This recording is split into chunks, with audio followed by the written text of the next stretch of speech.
so many people who buy short-term rental properties, they go into it kind of as a hobby. It's fun. Oh, and I'll use it as a vacation rental myself. And they don't bring that professionalism to it that you really need if you're going to earn decent money as a short-term rental investor and scale it up as a business. So today we've brought in Lauren Aumond. She is the personal finance expert behind Adulting is Easy, and she's done all kinds of fun stuff in real estate investing. She's done serial house hacking and done a bunch of different things there. She has owned many short-term rentals and scaled up her portfolio. So Lauren, I'm excited to hear some of your thoughts on how mom and pop real estate investors can really scale and systematize their short-term rental investing as a business. Yeah, thanks for having me. I think everyone who is interested in short-term rentals, I think it's okay to start with one, obviously. I mean, you've got to start somewhere. I think starting with a single one is good and seeing how much you like it. It's real estate investing, it's personal finance, it's growing your wealth, but it is also hospitality. And so there's really a lot to it. So I think it's okay once you have your first listing to put it natively in platforms like VRBO and Airbnb and work from there and see how you like it and start testing different messaging and how you communicate with their cleaners and things like that. But literally, once you decide to expand from one to two, I think that's when you really start systematizing. I used to say, I think I didn't really start systematizing until after I had three, when I got my fourth and fifth at the same time. That's when I put these kind of soft hardware and software into place.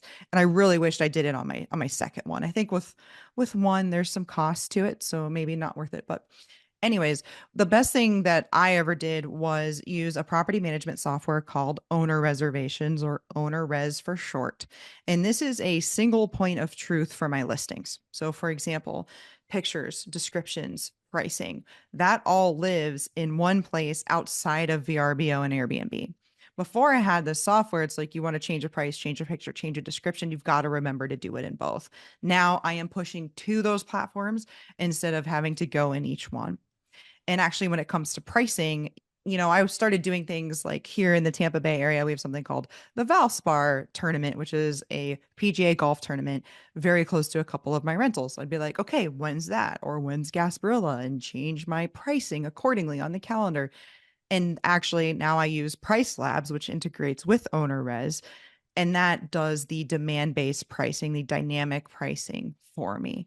And there is a cost to that, but it's like $15 a month or something. Don't quote me, something like that per unit. And I can get that in one night by using the software, by them updating it for me. And I can go in and make little tweaks and things like that, and I do. But that's definitely a software that has really helped us grow our revenue. Also with OwnerRes, you have a lot of automated communications. And I do something where I always let guests know when it's an automated communication. But, and I think maybe you lose a little bit of that mom and pop personal touch. But what I am guaranteeing them is a consistent experience between guests and between stays. We have quite a few guests at this point. We've been doing this over 4 years. We've hosted over 1,000 different reservations. We have people now that are coming back and they know what to expect from Vacation Nature Coast. And that's a budget friendly, clean stay on the west coast of Florida. And we're able to do that through this systematizing. One more thing I'll say is with the locks, obviously security is very important for being a landlord of any kind, but a lot of hosts, I believe, they kind of have like a code, and that's the code that they give to all their guests, and they like almost never change it or whatever. We have Schlage Encode locks, and we use remote lock software. That's the name of it, which integrates again with OwnerRes and sets a random 4-digit code that activates just before check-in and deactivates just after check-out.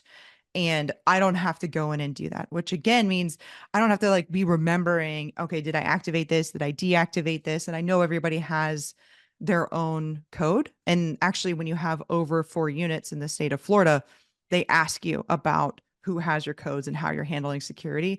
And it's a really quick and easy way for me to answer those questions when we get inspected every year. So this really, it allows for the consistent stay. I think it's really good on the guest side, but on the host side, instead of spending hours and hours every week, it's like 10 minutes a day that I'm spending on this business. And I've had as many as 12.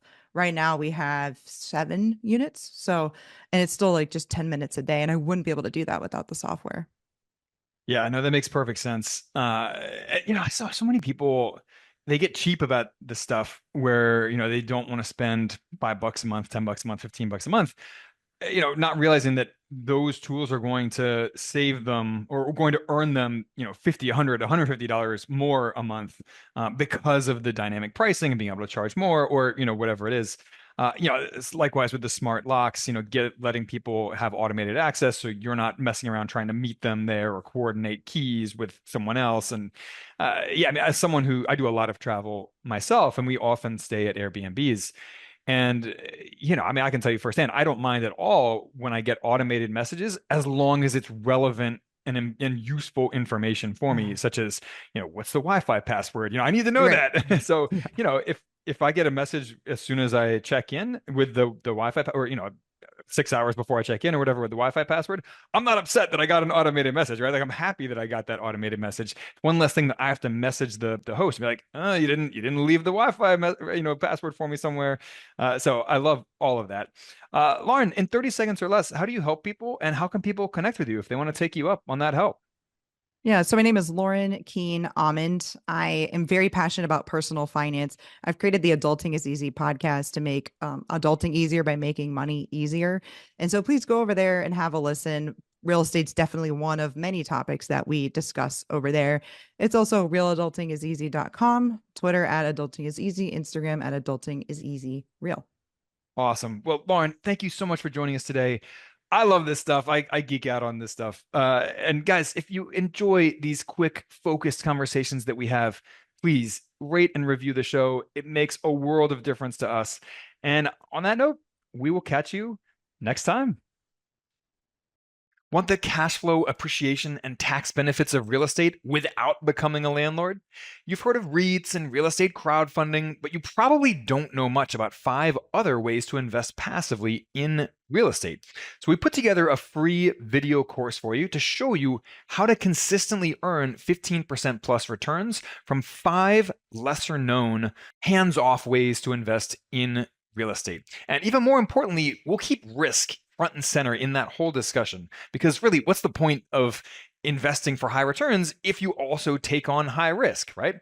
So visit sparkrental.com/free to take our free course. Each video is snackable at 10 to 15 minutes long, and the entire course takes less time than watching a movie. Looking forward to chatting with you from within the course.